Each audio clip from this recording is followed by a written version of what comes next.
함께 인사 나누시겠습니다. 하나님의 약속을 믿읍시다. 오늘 말씀 제목은 감당할 시험이란 제목입니다. 고린도전서 10장 13절 말씀은 너무나도 많이 인용되고 또 유명한 말씀이어서 여러분들 익히 아실 것입니다. 여러분, 우리가 살아갈 때 여러 가지 어려운 일이 겹칠 때가 있지 않습니까? 그때 우리는 정신을 바짝 차리고 하나님의 약속을 붙잡아야 합니다. 어려운 일만 아니라 믿음의 싸움이 지금 크게 벌어진 것을 알아야 하는 것이죠. 어제 오전에 교육계 저희 후배 교사가 전화를 해왔습니다.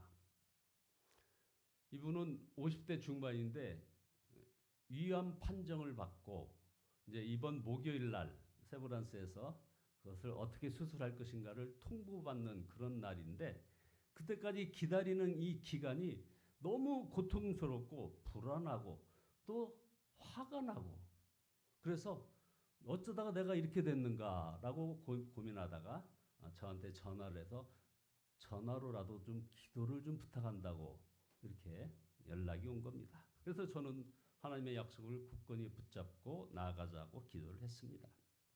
여러분, 이런 시험에는 사실은 반드시 마귀가 역사합니다.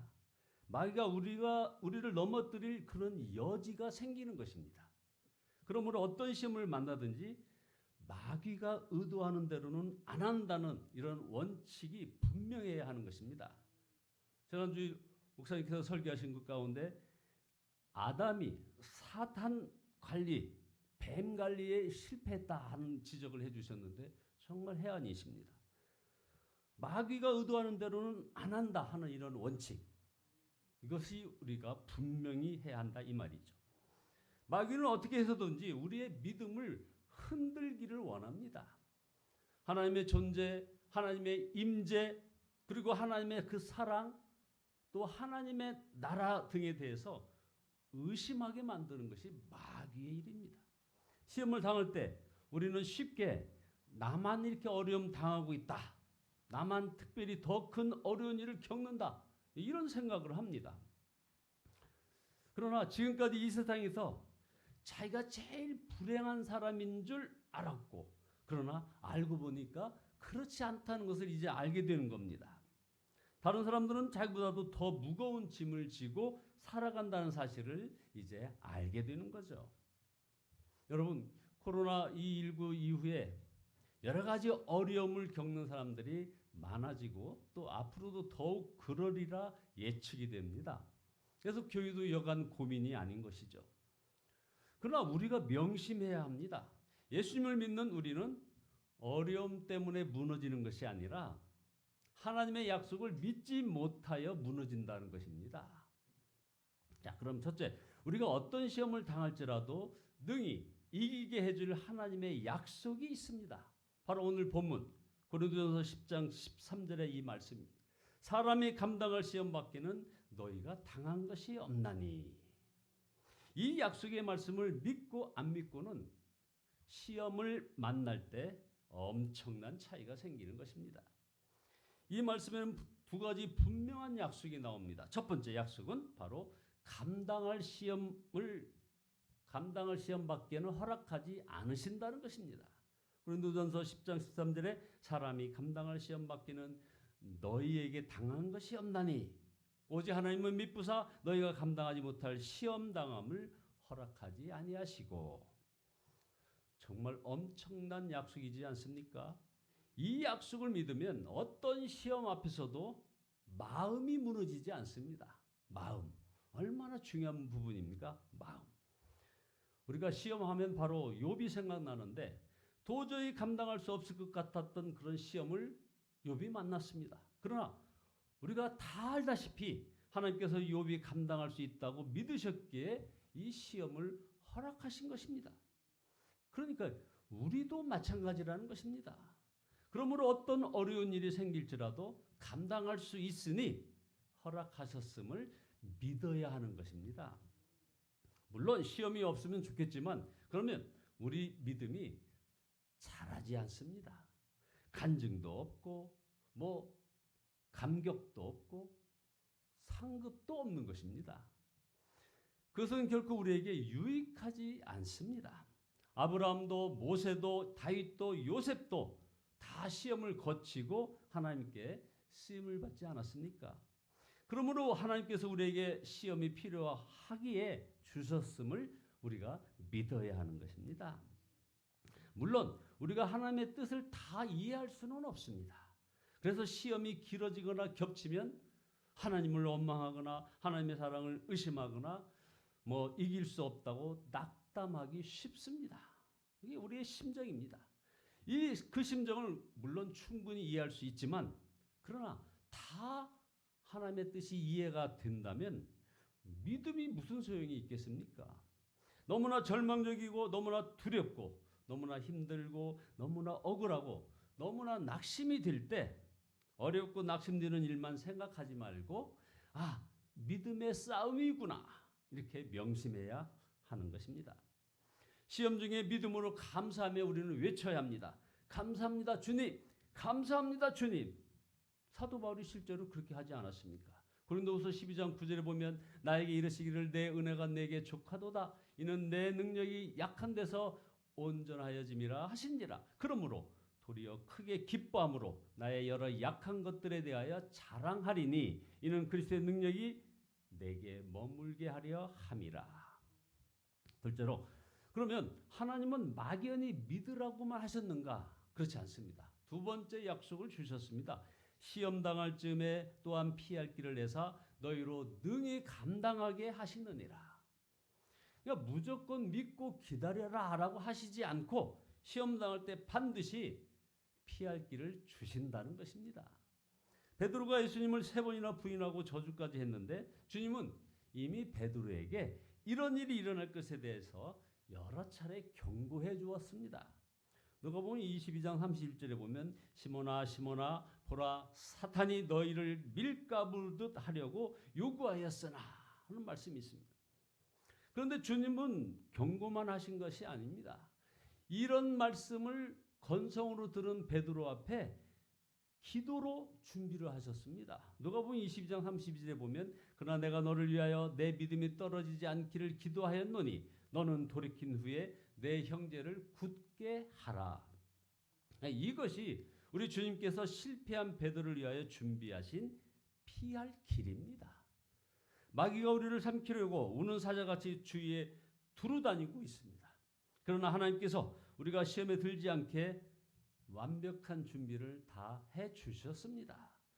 우리 옛사람이 예수님과 함께 십자가에서 죽게 하신 것입니다. 그러므로 우리가 나는 죽었습니다 하고 고백하며 살면 더 이상 마귀가 저와 여러분을 넘어뜨릴 수 없는 것입니다. 그리고 어떤 시험보다 더 크신 예수님께서 우리 안에 거하시는 것입니다. 얼마나 좋은 말씀입니까? 요한일서 5장 18절입니다. 하나님께로부터 난 자는 다 범죄하지 아니하는 줄을 우리가 아노라. 하나님께로부터 나신 자가 그를 지키심에 악한 자가 그를 만지지도 못하니라. 여러분 사랑하는 가족들 사이에 왜 시험이 듭니까? 결국 예수님으로 행복하지 않기 때문에 그런 시험이 오는 것 아닙니까? 서로가 행복하게만 해달라, 기쁘게 해달라, 만족시켜달라고 요구하기에 그게 바로 시험이 되는 것입니다. 그래서 나를 내려놓고 예수 그리스도로 살면서 예수님으로 행복하기에 이제 다른 사람을 행복하게 해주려는 마음만 있다면 시험 들 일이 없는 것입니다. 세 번째, 우리가 할 일은 예수님과 친밀하고 사랑의 관계로 연합하여 사는 것입니다. 예수님을 3번씩이나 부인하고 저주까지 한 베드로가 어떻게 다시 시험에서 벗어날 수 있었습니까? 네가 나를 사랑하느냐 하는 주님의 질문 때문이 아니었습니까? 우리에게도 주님은 질문하십니다. 네가 나를 사랑하느냐?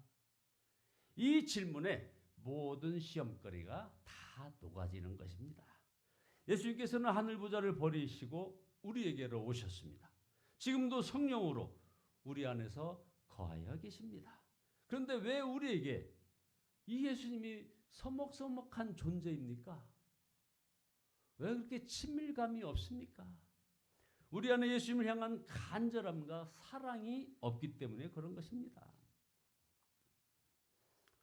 오늘 본문 고린도서 10장 13절 말씀은 이 말씀이 너무나 중요한 이유는 우리가 한마디로 시험을 당할 때 이제 모든 것이 끝났다고 생각하지 말라는 것입니다.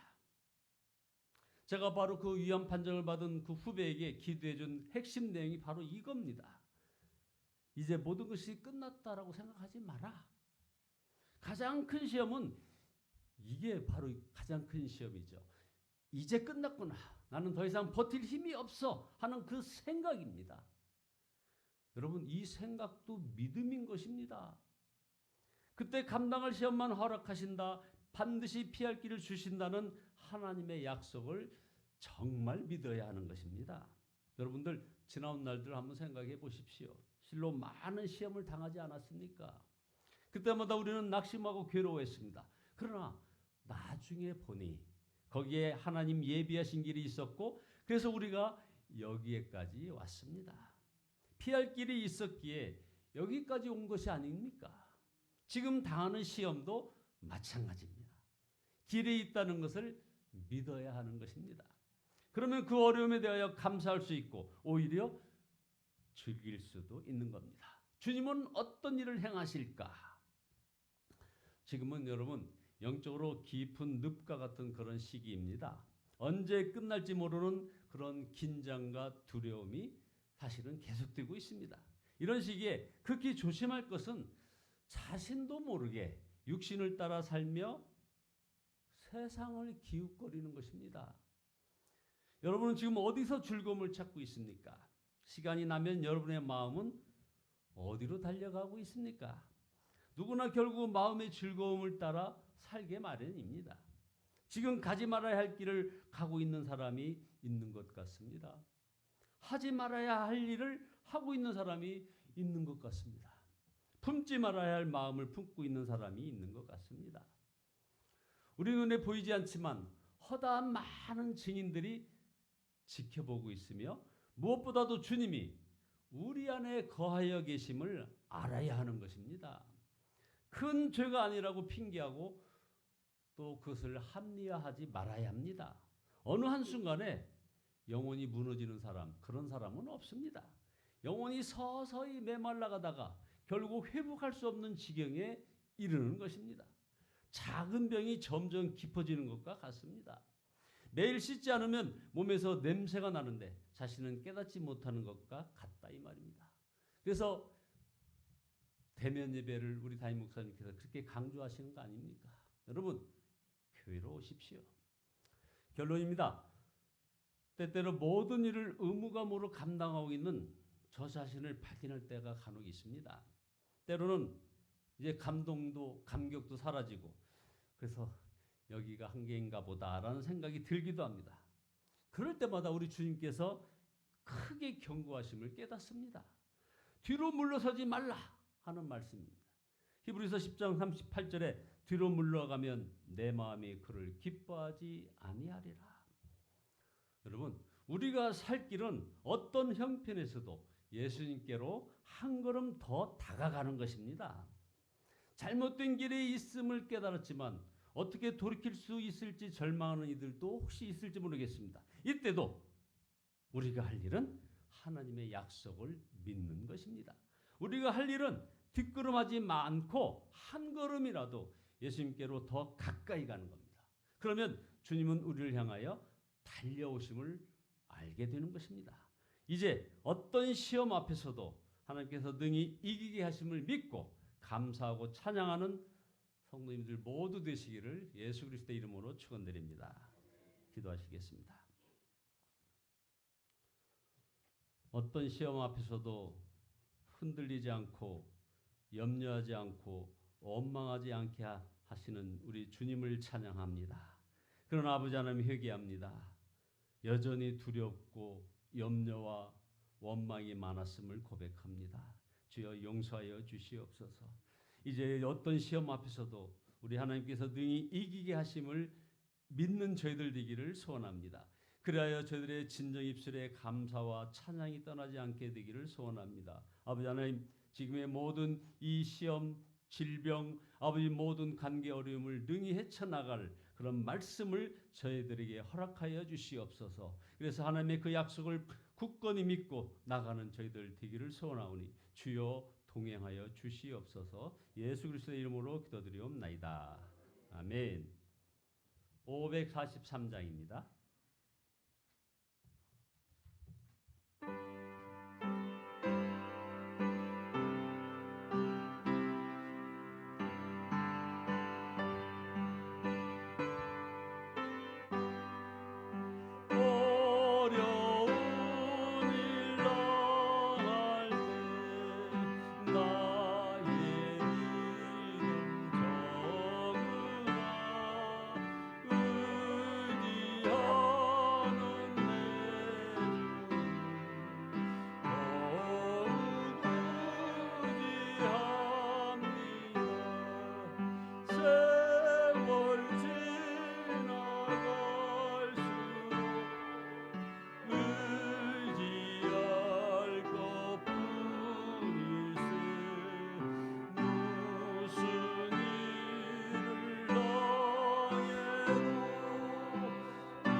주여 3장 하신 후에 통성으로 기도하시다가 돌아가시겠습니다.